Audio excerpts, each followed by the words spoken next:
আর কিছুদিন পরে সংসদ নির্বাচন। ঢাকা 12 আসনে সাইফুল হক ভাইকে বলবো, আনোয়ার ভাইকে বলবো, আক্তার জামান রাজীব ভাইকে বলবো, আপনারা সবসময় সতর্ক হয়ে থাকবেন, সবসময় অ্যালার্ট থাকবেন। কিছু সন্ত্রাস বাহিনী আছে আপনাদের ক্ষতি করার চেষ্টা করবে এবং ভোট চুরি করার চেষ্টা করবে। এই সমস্ত সন্ত্রাস বাহিনীদের প্রতি আপনারা সবসময় সতর্ক থাকবেন এবং অ্যালার্ট থাকবেন।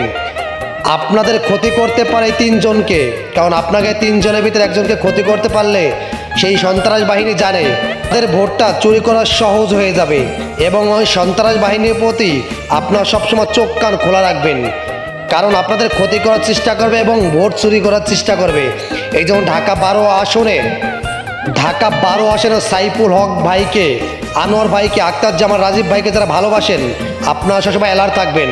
এই তিনজনকে ক্ষতি করতে পারে এবং ভোট চুরি করতে পারে কিছু শত্রু বাহিনী, এদের প্রতি চোখ কান খোলা রাখবেন।